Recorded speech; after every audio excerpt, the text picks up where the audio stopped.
En nombre de la Iglesia Bautista de Flores, te damos una cálida bienvenida a nuestra familia de fe. El tema de hoy es la obediencia como natural modo de vida del discípulo, por el pastor Justo Hanse. Al final del mensaje verás diferentes formas de comunicarte con nosotros. Nos alegraremos al recibirte. Que la palabra de Dios sea lámpara a tus pies y una luz en tu camino. Muy buen día, hermanos. En esta mañana queremos darnos cuenta que estamos como iglesia juntos adorando al Señor. A pesar de estar dispersos físicamente, estamos unidos en el mismo espíritu en el Señor. Y quería compartirles una reflexión acerca del capítulo 15 de Juan. Allí Jesús está en la intimidad con los discípulos y trata de hacerles comprender algo que no está a simple vista. Ellos tenían sus propias expectativas, sus propios deseos, y Jesús está tratando de explicarles cómo iban a vivir como iglesia, lo que sería Él en su presencia, uniéndolos, cohesionándolos, siendo pueblo de Dios, esa iglesia que Él estaba formando y que todavía, como Él no había resucitado, no alcanzaban a comprender de qué se trataba. Sin embargo, Jesús, a través de una metáfora, intenta explicarles lo que era la vida de un discípulo, cómo sería la vida de un discípulo en relación con Jesús y entre ellos, y la obediencia, lo que implicaba obedecerle y permanecer en Él. Y entonces nos encontramos con esta hermosa metáfora de Jesús mencionando que Él es la vid verdadera. Busquen, si quieren, yo lo voy a estar leyendo, pero allí está Juan capítulo 15, donde dice así, Jesús: yo soy la vid verdadera, y mi Padre es el labrador. Toda rama que de mí no da fruto la corta, pero toda rama que da fruto la poda para que dé más fruto todavía. Ustedes ya están limpios por la palabra que les he comunicado. Esta es la primera parte del 1 al 3 de Lucas 15. Bueno, allí está indudablemente Jesús presentándose a sí mismo. El yo soy, que aparece en el Evangelio de Juan varias veces, en una referencia a una deidad, a lo que ustedes recordarán que cuando Moisés le pregunta a Dios, si me preguntan quién me envía, Dios le dice, yo soy el que soy. Y Jesús de esta manera va mostrándose a sí mismo como el Mesías que venía de parte de Dios. Y esto implícitamente estaba reconociéndose como hijo de Dios o Dios mismo. Entonces, no es tan simple darnos cuenta a través de lo que vemos y poder percibir la realidad que tenemos delante de nuestros ojos. Es tremendo esto. Jesús, a través de esta metáfora, intenta ampliar esta comprensión espiritual. Y cuando habla de la vid verdadera, hay algo que sí entendían los discípulos. Cuando se habla en el Antiguo Pacto o en el Antiguo Testamento de Israel, siempre las referencias al pueblo de Dios como una vid eran muy negativas. Se hablaba de una vid que Dios había plantado, que había cuidado, que había despedregado y que no había dado frutos o que había dado frutos agrios. Y en cambio Jesús está hablando de Él como la vid genuina. Es decir, hay otra vid que no es la vid de Dios. Esto es muy fuerte y llevaba a los discípulos a una confrontación interior de pensar de qué se trataba lo que Jesús estaba diciendo. Este título que Jesús usa para sí mismo, pensando en la vid, que era un símbolo del pueblo de Dios, indudablemente tenía que ver con la fidelidad. Había algo que el pueblo de Dios no había desarrollado, que era la fidelidad en cumplir en obediencia todo el propósito de Dios que le había sido encomendado, le había sido revelado a través de los jueces, de los profetas, de Moisés, a través de la ley. Por eso, esa auténtica vid tendría un nuevo comienzo, una nueva oportunidad, una nueva posibilidad.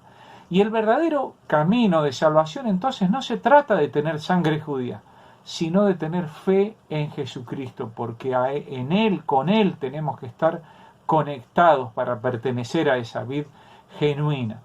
Y en este capítulo vamos a notar que las demandas al discipulado tienen que ver con que Jesús tiene una plena relación con el Padre Celestial. Y a través de Jesús nosotros podemos tener una plena relación con Dios. Por eso cuando estamos unidos en Cristo, a Cristo, Dios obra en nosotros, obra en forma maravillosa, siendo el buen labrador que está trabajando en su pueblo y nos limpia para que demos fruto, para que demos más fruto, para que demos mucho fruto. Hay una obra continua, permanente en aquellos que están ligados en Jesucristo. Y la palabra fruto aparece en este capítulo 8 veces y está hablando de las características visibles e interiores de los discípulos, del carácter cristiano. Es decir, hay cosas que se ven, hay cosas que no se ven, pero lo que no se ve se refleja en lo que sí se ve. Entonces es importante comprender por qué es importante el tema del fruto, porque allí hay una realidad que se manifiesta en aquellos que están conectados a Jesús y que Dios trabaja o puede trabajar en ellos a través de Jesús. Indudablemente la muestra que está hablando Jesús habla de una realidad que parece dura, y es que el padre labrador quita, corta, poda todo lo que impide dar fruto. Y aquí hay una realidad que tenemos que reconocer. Hay cosas que quizás desearíamos hacer o poder desarrollar, pero que impiden el proceso que Dios quiere desarrollar en nosotros. Y además dice que va a quitar todo aquello que quite nutrición a la misma rama o a la misma vid. Es decir, hay dos tipos de trabajo que Dios hace. Quita lo que no da fruto, pero poda lo que sí da fruto. Y esto es importante distinguirlo. ¿Y qué es lo que limpia? ¿De qué manera Dios limpia a esos gajos, a esas ramas de la vid para que den fruto? A través de su palabra. Su palabra es como un bisturí, ¿no?, que va cortando, penetrando nuestro corazón hasta lo más íntimo, para que nosotros podamos descubrir y discernir qué es aquello que no está dentro del propósito de Dios y que debemos quitarlo y limpiarlo a través de la obra del Espíritu Santo. Pero podemos dar más fruto, y esto es interesante. A medida que Dios trabaja, nos ayuda a fructificar, a ser mejores, a dar más de lo que debemos dar. Y esto a veces es un trabajo que podría provocarnos cierto dolor. Me acuerdo una vez que en Entre Ríos teníamos un parral hermoso en el patio. ¿Se acuerdan? Las casas de antes tenían un patio y un parral era algo típico. A mí me encantaba, ahí en la sombra podíamos estar juntos, comer, era hermoso, especialmente en verano, cuando hacía tanto calor. Pero una vez se infestó de chinches el parral. Y no sé por qué, pero después de podar severamente al parral, mi papá con una navaja filosa fue pelando todas las ramas y quemándolas con un soplete para quemar todo eso. Y yo pensé que la planta pobrecita no iba a brotar. Bueno, al año siguiente brotó de una forma espectacular y hubo uvas que ya no teníamos. A veces por error mordíamos una chincha, era una cosa horrible. Pero la limpieza no es fácil. Ponernos a disposición de Dios y decir: Señor, limpiame, purificame, significa que Jesús va a trabajar en vos. Y quizás eso pueda por momentos parecer incómodo, pero el propósito es purificarnos, depurarnos, para que podamos dar más fruto todavía. Y esto tiene que ver con una confrontación amorosa, con una obra maravillosa. Pero además, dice la Biblia en Juan 15, del 4 al 5, que hay una necesidad en nosotros, no solo de ser limpiados, sino de permanecer en la vid, de estar ligados a la vid como discípulos. Y esa permanencia es clave en este pasaje. Es muy fuerte el tema este. Recuerdo que Daniel Yunta predicó sobre permanecer en Cristo, clave para tener una iglesia fructífera. Muy buen tema. Si alguien no quiere, lo puedo reenviar, yo tengo el archivo. Pero del 4 al 5 está esta expresión que es clara, es evidente, dice, y es obvia, ¿no? Una rama suelta no va a dar fruto. Permanezcan en mí, dice Jesús, y yo permaneceré en ustedes. Así como ninguna rama puede dar fruto por sí misma, sino que tiene que permanecer en la vid, así tampoco ustedes pueden dar fruto si no permanecen en mí. Yo soy la vid verdadera y ustedes son las ramas. El que permanece en mí, como yo en él, dará mucho fruto. Separados de mí, no pueden ustedes hacer nada. Es tajante, no da lugar a dudas. Hay un énfasis en que tenés que permanecer en Cristo. Y esta expresión está en el versículo 4, dice, permanezcan en mí. Es una indicación clara. Explica, separados, nada pueden hacer. Y advierte, el que en mí no permanece, será echado fuera. Tema que vamos a ver un poquito después. Nosotros somos parte de esa vid verdadera, desde el momento que hemos creído en Cristo. Estamos ligados a Jesucristo. Nacemos espiritualmente en Cristo en el momento que hemos creído en Él. Y ese modo de estar nutridos en Él, como las ramas en la vida, estar injertados en Él, tiene que ver con el señorío de Cristo en nuestro corazón. Él es el dueño, Él nos da vida, Él nos ha dado vida. Pablo diría, Cristo en nosotros y nosotros en Él. Hay algo tan fuerte, tan esencial, tan vital como una rama ligada a una vid. Y esta idea de rama es una figura que aparece en otras temáticas, porque la rama es algo que sale de algo principal. Cuando es una rama de una cultura o de lo que fuera, tiene que haber algo principal de lo cual eso se desprende y sale un nuevo gajo. Y aparece también una palabra en el griego, en el original, que tiene que ver, y hay 16 menciones a esta preposición, porque hay una relación estrecha entre el tronco principal y las ramas, en este caso la vid y los pámpanos. Y indudablemente aparece también muchas veces la palabra, 11 veces, la palabra permanecer a lo largo de todo este capítulo. Y recalca la relación íntima, vital y perdurable con Jesucristo. Si vos has creído en Jesucristo, tenés que permanecer en Él. Él te ha limpiado, Él te ha dado la vida, tenés que permanecer en Él. Permanecer en Cristo significa que creíste en Él como el Hijo de Dios, que lo recibiste como Salvador y Señor, que estás dispuesto a hacer todo lo que Dios dice a través de Jesús, que vas a creer en el Evangelio y que te vas a relacionar en amor con los otros creyentes que han aceptado la misma fe que vos tenés en Jesucristo. Todo esto nos liga entre nosotros también. Estamos unidos en Cristo. Cristo es la base esencial de la unidad de la iglesia y la unión entre nosotros. Por eso permanecer significa quedarse. Quédate en Jesucristo. Disfrutar esa permanencia en Él es un requisito esencial para una vida fructífera, que es la comunión constante y vital en Cristo. Y a través de Él se va a manifestar su poder, porque sin Él no podemos hacer nada. No tenemos poder sin Él. Pero su poder y su presencia generan una vida fructífera. Esto es complicado de entender. Jesús venía hablando de la limpieza y ahora va a hablar de permanencia. Y esto es algo básico. Hace poquitito Sergio nos hablaba de la posibilidad de ser llenos del Espíritu Santo, que es lo que Dios quiere, pero para eso hay que sacar lo que ocupa lugar, para que todo sea lleno por el Espíritu Santo, que es el deseo de Dios. Acá lo mismo, hay que limpiar, hay que sacar aquello que no ayuda para fructificar y esencialmente permanecer en Cristo. Gálatas 2:20 dice, he crucificado con Cristo, he sido crucificado con Cristo, y ya no vivo yo, sino que Cristo vive en mí. Y en Filipenses 4:13 va a decir, todo lo puedo en Cristo que me fortalece. Sin Cristo no vas a poder lograr el propósito de Dios en tu vida, que es la clave de lo que estamos hablando. Vas a lograr otras cosas, pero no lo que Dios quiere que vos logres en el propósito por la cual Él te ha salvado. El centro es Cristo. Aún de nuestro mensaje, Pablo va a decir, no nos predicamos a nosotros mismos, sino a Cristo Jesús como Señor.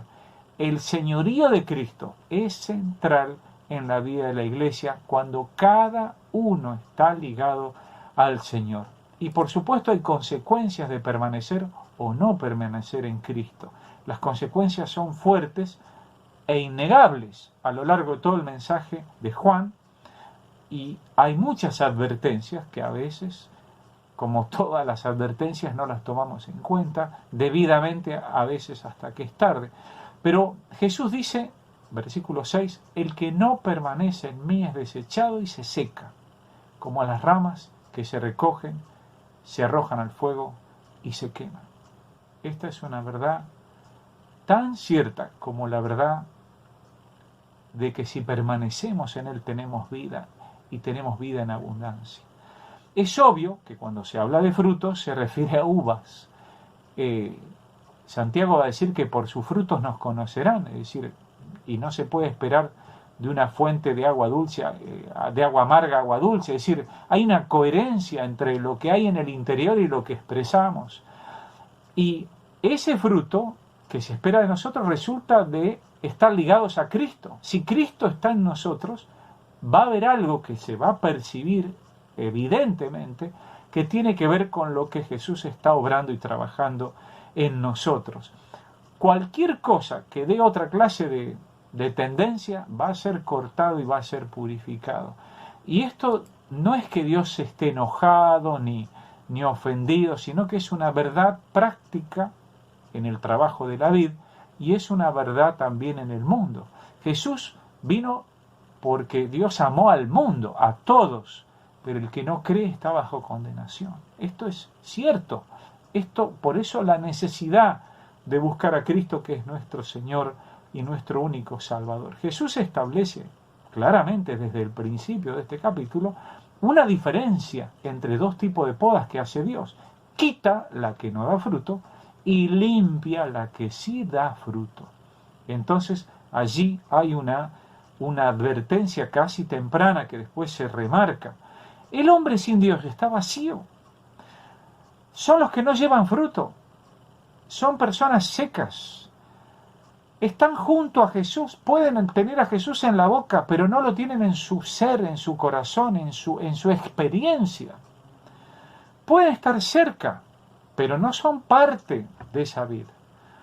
Me acuerdo que, y esto sucede a menudo, que en un mismo parral se puede infiltrar cualquier hiedra, cualquier cosa puede crecer.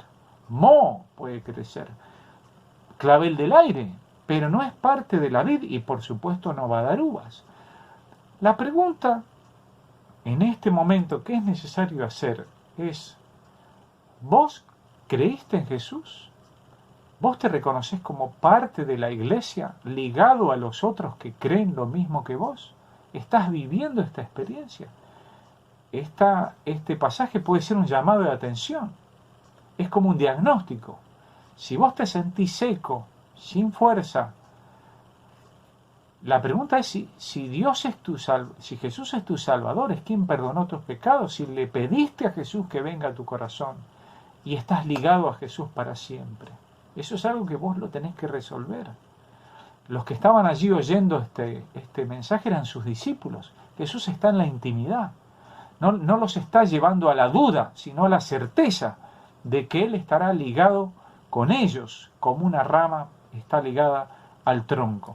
Y ningún sarmiento, ninguna rama que no da fruto, va a permanecer en la vid. Es interesante que hay ramas que en el término de la estación se secan y ya no sirven, no van a brotar en la próxima estación. Esto es muy obvio en la vid, y los que trabajan en las vides lo entienden. Por eso la poda a veces es de ramas secas, sencillamente, que hay que sacarlas para que entre el sol, para que no perjudique a la vid en su próxima etapa de fructificación. Y esto parece doloroso, pero no lo es, porque la rama está seca. No le duele a la vid, por decirlo así, pero sí hay que quitarlo. No debe impedir que el resto de las ramas den fruto. No debemos engañarnos. La iglesia no es un ramaje frondoso, sino tiene que ver con aquella obra que Dios hace y que necesita que la luz de Dios penetre a cada ramita para que esa luz haga madurar el fruto a su debido tiempo. Permanecer en Cristo nos da un privilegio sin límites. ¿Cuáles son los privilegios de permanecer? Dice allí el versículo 7. Si permanecen en mí y mis palabras permanecen en ustedes, pidan lo que quieran y se les concederá. Esta expresión de Jesús tiene que ver con una intimidad plena con el Señor. Qué privilegio es cuando uno sabe lo que puede pedir, porque esa es la voluntad de Dios. Cuando hemos comprendido su palabra, cuando su palabra es tan evidente y tan clara que nos ayuda a pedir lo que Dios quiere, coincide con lo que nosotros deseamos. Y esto tiene que ver con un discernimiento y una madurez que a veces no tenemos porque pedimos mal, pedimos para nuestros propios deleites, para nuestras propias cosas que Dios no va a fructificar evidentemente. Pero cuando pedimos de acuerdo al propósito de Dios, indudablemente la obra camina y avanza sobre rieles. Nosotros no somos una vid que está caóticamente como una planta rastrera, no somos una planta de zapallos. Necesitamos una infraestructura que da la palabra de Dios, unas guías bien pensadas, una estructura que nos sostenga, que nos dé pie. Y esta obediencia a la palabra de Dios es clara para permanecer como cuando uno comprende la voz de Jesucristo y está afirmado sobre la roca. Aunque vengan los problemas, no vamos a caer. La vida de oración de la iglesia depende porque indudablemente el querer dar fruto, el querer crecer, estaremos expuestos a un montón de problemáticas propias que tienen que ver con el crecimiento. Cuando una persona se compromete con Cristo, cuando una iglesia quiere predicar el Evangelio, va a tener problemas, va a tener dificultades. Y algunas dificultades son fantásticas, cuando no alcanzan los bancos, no alcanzan espacio. Pero crecer, como un chico cuando crece y va cambiando etapas, significa que hay cosas nuevas que aprender y hay que adaptarse y hay que crecer, hay que madurar, porque es lo que Dios quiere. Y las consecuencias de una verdadera disciplina de Dios cuando somos limpiados y de obedecer y permanecer en Él es que, como vienen los siguientes pasajes que vamos a leer ahora, glorificamos a Dios, permanecemos en su amor, tenemos el gozo del Señor, tenemos amor entre hermanos y disfrutamos de su amistad. Fíjense lo que dice el texto, el versículo 8, glorificamos al Padre. Dice, mi Padre es glorificado cuando ustedes dan mucho fruto y muestran, o demuestran, dice, o manifiestan, dicen otras versiones, así que son mis discípulos. Cuando nosotros fuimos llamados por el Señor Jesús, no fuimos llamados a estar escondidos. Esto lo dice Mateo capítulo 5. Dios nos llama, nos completa, nos perfecciona, nos enriquece, nos hace crecer para que seamos la luz y la sal del mundo. Y esto es exponernos a las miradas y a la crítica y a veces al maltrato de aquellos que no creen. Pero eso, exactamente eso es lo que Jesús quiere que hagamos. Contacto con la realidad del mundo que nos rodea, pero un contacto que lleva sanidad, que lleva sabor, que lleva salubridad, que lleva luz, para que aquellos que están deseando este bien hacer se busquen y glorifiquen al Padre que está en los cielos. Fíjense que hay cosas muy interiores que están en las bienaventuranzas, que tienen que ver con el carácter del discípulo, pero que luego se empiezan a manifestar en las cosas de todos los días. Y entonces, todos los días tenés que ser sal y luz, porque el mundo está desabrido y está en oscuridad y en tinieblas. Y para eso es que la iglesia tiene sentido que esté en la tierra hasta que Cristo venga. Jesús vino a nuestro encuentro y nos envía al encuentro de la gente. Somos el cuerpo de Cristo. Nuestro cristianismo debe mostrar la presencia de Cristo en el mundo. Y damos gracias a Dios, dice Pablo, que siempre triunfamos en Cristo y manifestamos en todo lugar el olor de su conocimiento por medio de nosotros. Eso es increíble, que nosotros tengamos el privilegio de manifestar la presencia de Dios y hacerla evidente a través de lo que Dios ha hecho en nosotros y hace a través de nosotros. Es un privilegio inmenso que el Señor sea glorificado por nosotros a través de nuestra vida. Esto es un desafío tremendo, pero la obediencia a Jesús es natural en el modo de vivir del discípulo. Y a esto yo quería llegar, porque todo este capítulo va llevando a este desafío que aparece a partir del versículo 9 al 10. Si vos sos un discípulo que ha sido disciplinado, depurado, purificado, santificado por Dios, y estás permaneciendo en Cristo, entonces hay algo que se espera de vos, hay algo que Dios está esperando de vos. Y dice así Jesús: así como el Padre me ha amado a mí, también yo los he amado a ustedes. Permanezcan en mi amor. Si obedecen mis mandamientos, permanecerán en mi amor, así como yo he obedecido los mandamientos de mi Padre y permanezco en su amor. Esa permanencia en Jesucristo, en esa roca firme, tiene que ver con la obediencia, como bien dice Mateo capítulo 5. El que obedece se afirma en la roca que es Jesucristo. No podés mostrar a Cristo en desobediencia sin oír el propósito que Él tiene para vos. Y le honramos y nos gozamos en Jesús. Dice, les he dicho, dice el versículo 11, les he dicho esto para que tengan mi alegría, mi gozo, y la alegría de ustedes sea completa. Este modo de trabajar de Jesús dándonos un gozo permanente, un gozo que se hace evidente aún en situaciones difíciles, es un gozo profundo, es una seguridad, es una paz, es una manifestación que el Espíritu Santo está obrando en nosotros, está presente. Y Jesús va a decir antes, en el capítulo 14, que Él nos da la paz. Acá dice que nos da el gozo y nos da el amor. Esa presencia del Espíritu Santo nos prepara interiormente para vivir en la realidad más adversa que pudiéramos enfrentar como sus hijos, porque su presencia está obrando interiormente en nosotros. Y entonces obviamente llega un desafío más alto, que no tiene que ver solo con la relación con Dios, sino que entre nosotros se debe mostrar el amor de Jesús, del modo en que Jesús nos ha amado, expresarlo entre nosotros. Dice allí acerca del amor mutuo el versículo 12, y este es mi mandamiento, que se amen los unos a los otros como yo los he amado. Nadie tiene más grande amor que el dar su vida por sus amigos. Ustedes son mis amigos si hacen lo que yo les mando.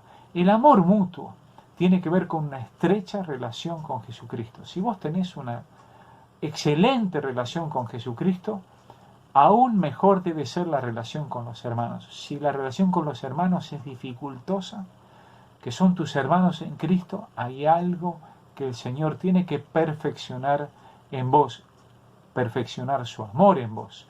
La causa de la venida de Jesús es que Dios amó al mundo siendo pecador. No podés demandar a los demás que sean perfectos. El propósito de su venida, que tengamos vida en abundancia, dice.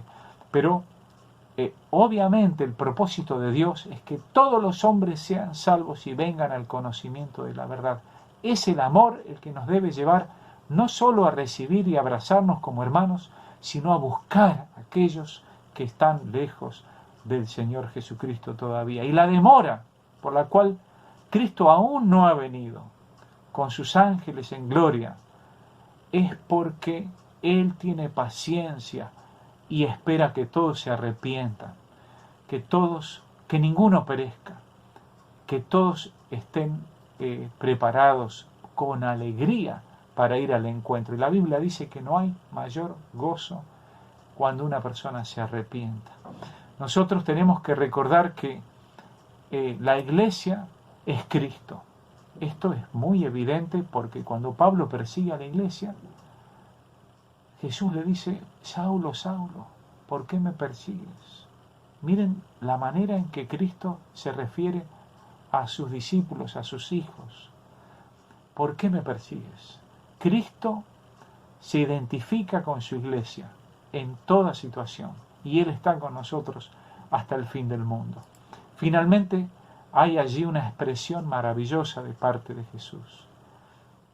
Esta expresión que está allí en el capítulo 15, versículo 15, dice: ya no los llamo siervos, porque el siervo no está al tanto de lo que hace su amo. Los he llamado amigos porque todo lo que a mi Padre le oí decir, se lo he dado a conocer a ustedes. No me escogieron ustedes a mí, sino que yo los escogí a ustedes y los comisioné para que vayan y den fruto, y un fruto que perdure. así el Padre les dará todo lo que le pidan en mi nombre. Este es mi mandamiento, que se amen unos a otros. La pregunta es, ¿cómo te sentís frente a Jesús? ¿Te sentís como un esclavo o te sentís como su amigo? Yo no sé si ustedes se sienten cómodos con algunas expresiones que están aquí en este capítulo, pero las palabras cambian, las palabras tienen a veces otro sentido. Pero acá lo que Jesús está diciendo es muy, muy, muy maravilloso, muy hermoso. Porque Jesús dice que fuimos elegidos para disfrutar el amor, la alegría y la amistad con Jesús. Fuimos elegidos. Cuando yo era chico y faltaba el profesor de gimnasia, no tan chico, en la secundaria más bien, se armaba un picadito, se armaba un partido de fútbol. Y para elegir a las personas que jugaban, se hacía el pan y queso. No sé si sigue esa costumbre, la verdad que yo hace años que no puedo jugar al fútbol. Y pan y queso, y uno pisaba el pie del otro y elegía primero, y así van eligiendo, y bueno, era el derecho del que ganaba elegir los jugadores, y por supuesto, bueno, ¿alguna vez usted participó de esta situación y fue elegido al final? No es muy lindo, cuando usted ve que se va vaciando el lugar donde están todos, y ya ve los dos equipos formados, y usted todavía está ahí, y parece que nadie lo quiere elegir. Bueno, a mí me ha pasado de ser elegido por el equipo contrario. Y terminaban de elegir a todos y decían, y que Hans se juegue para vos. Decían, que Hans se juegue para vos. Ay, señor. Bueno, realmente era malísimo para jugar al fútbol, y la manera de garantizar jugar era ser el dueño de la pelota. Así que era una situación incómoda. Era horrible, la verdad, era bastante horrible, pero yo lo tenía asumido, ya sabía que era así. Pero la Biblia dice que fuimos elegidos por Dios para salvación antes de la salvación del mundo. Antes de la salvación del mundo. Dios preparó el camino de salvación. Cuando el hombre pecó, ya se lo dijo, de la simiente de la mujer nacerá quien pise la cabeza a la serpiente. Dios sabía que nos íbamos a equivocar. Él nos dio libertad, de igual manera nos dio libertad, nos da libertad, sabe que nos equivocamos una y otra vez, pero Él provee un camino de sanidad y de salvación, un camino de vuelta, un camino de retorno hacia su presencia. Y esta vid verdadera es símbolo de la iglesia de Cristo, y vos tenés el privilegio de ser parte de su pueblo, del pueblo de Dios. Pero como le decía, las palabras cambian de sentido. Y a veces en un léxico o en un diccionario dice una cosa y tiene una carga emocional contraria. La cruz, por ejemplo. Hay un himno que dice, la cruz excelsa al contemplar, como si fuera una cosa bellísima. Pero en la época de Jesús, la cruz era símbolo de maldición. Y Jesús fue hecho maldición por nosotros. Pero Él transformó esa cruz en símbolo de sanidad. En los hospitales hay una cruz. En las ambulancias hay una cruz. En símbolo de vida eterna, en los cementerios hay una cruz. Porque un día vamos a resucitar con Él.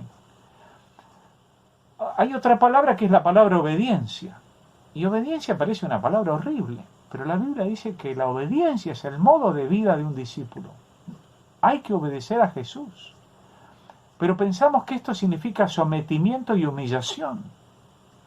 Pero esto le pasaba a los esclavos. Y Jesús dice, yo no quiero llamarles esclavos, sino amigos.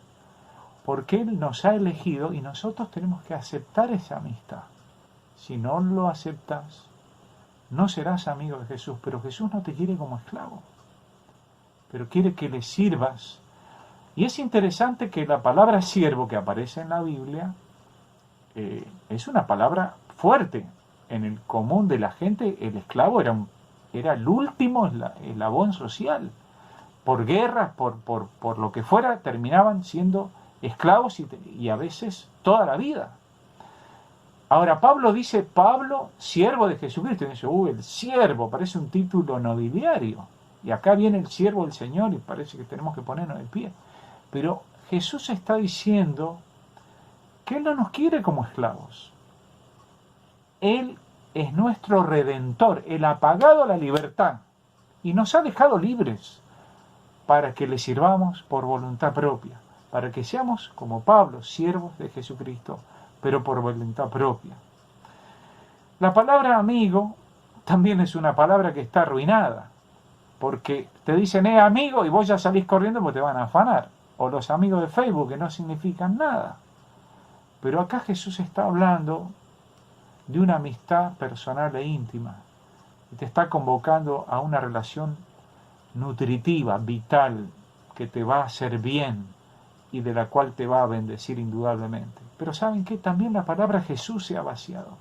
La palabra Jesús tiene sentidos tan extraños, porque se ha usado y se ha tergiversado. Pero si vos crees en Cristo, ¿en qué Cristo crees? ¿Crees el Cristo del que estamos hablando acá en la Biblia, que es Dios? No es un bebé, no está crucificado en la cruz. Es el Señor. Y ese Señor es el centro de la iglesia. Y ese Señor es el que vos tenés que llegar a conocer. Quizás hay alguien que está en una instancia de no conocer a Cristo. Quizás está en la instancia de conocer de Cristo. Lo oyó de lejos. Es necesario que puedas conocer a Cristo y conocer más de Cristo. Toda tu vida, crecer más y más. Fíjense que cada vez que Juan dice, afirmando los yo soy de Jesús, que son 7 en total, cuando Jesús dice yo soy el pan de vida, es porque Él te va a nutrir espiritualmente. Cuando Jesús dice que Él es la luz del mundo, es porque Él te va a llevar a su reino, desde las tinieblas a su luz admirable. Cuando Jesús dice que eres la puerta del redil, es porque Él te quiere abrir la puerta para que estés protegido por Él. Cuando Jesús dice que es el buen pastor, es para que reconozcas su voz y le sigas. Cuando Él dice que es la resurrección y la vida, es para que le recibas y Él te vivifique, porque puedes estar vivo físicamente y muerto espiritualmente. Él te va a dar una vida abundante y eterna y trascendente. Él es el camino, la verdad y la vida. Y tenés que andar como Él anduvo y seguirle y ser auténtico como Él fue. Y si Él es la vid verdadera, tenés que estar ligado y ser parte. No es un acercamiento poético, emocional, intelectual. Es recibirle, es tener una experiencia con Él. Por eso yo quisiera terminar con una oración, que es la oración de Pablo por los efesios, por quienes oraba de rodillas. Y dice, le pido que por medio del Espíritu y con el poder que procede de sus gloriosas riquezas, los fortalezca a ustedes en lo íntimo de su ser, para que por fe Cristo habite en sus corazones.